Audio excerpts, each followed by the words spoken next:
This is not the first time we have seen the banking system fail or the financial system that is based on interest. Any late fee or penalty is all counted as something that is oppressive, something that causes the recessions and problem for a great number of people. And it doesn't matter if it is a developing country or a developed country, it affects everybody. So, a system that is based on a profit in which the bank makes a major share of the profit, but the depositor makes almost nothing in that process there. So what we need is turn back to the business, and especially in a business that involves commodity or something tangible, making money off money or doing the transaction based on speculation. We have seen that they have caused a problem in recent histories, and also whenever the introduction of the interest or the usury has been in our financial system. If you go back to the US in the 50s and 60s, there was relatively a common prosperity, a society in which husband was working, wife was staying home, the house was paid off. So it was a good time for at least the majority of the people in the US. But then something happens in the 70s, probably in the late 70s. What we see is that the corporations shifted from the employees to the shareholder. And what that created was the stagnation in the salaries as the productivity was going up. And that created a lot of problem for the families, especially the families in the middle class and in the lower class.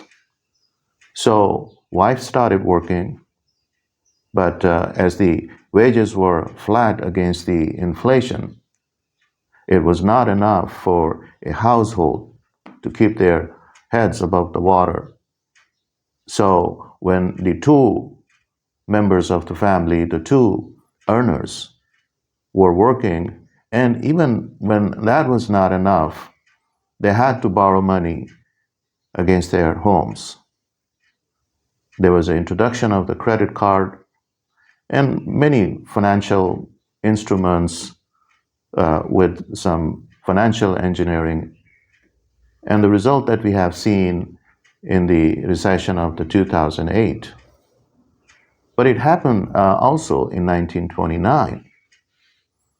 So let's not forget the recurring problem that are caused by the lending, especially the lending that is based on interest, late fee, penalties, when people are not able to make their payment or pay off the debt there.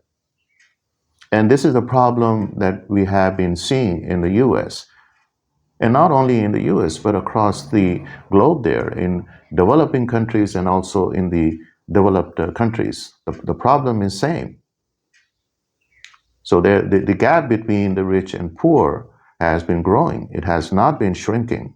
And this is not good for the economy. It may be good for maybe top 1%, 2 or 5%. But what if the majority of the population is suffering because of the lending, because of the usury, because of the interest there? It is perfectly okay to have a system based on business where there is a profit and loss there. There is a risk there. But having a system in which there is a speculation, there is a usury or the interest that is very oppressive and very damaging to the families, to the ordinary people there. So we have to get away from that system. The system of lending is not supposed to be commercial. This is something, a non-profit venture. This is something that is based on a favor there, because most of the time when you're doing the lending, and I'm not talking about lending to the corporation who already have the money or have a great number of collateral that they can show to the lender and lend the money against that. So what we're talking about is the people in the small business when they get into a debt with the compounding interest that is going to cause the recessions and the depressions that we have seen in 1929 and also in 2008. So the recession of the 2008 never went away.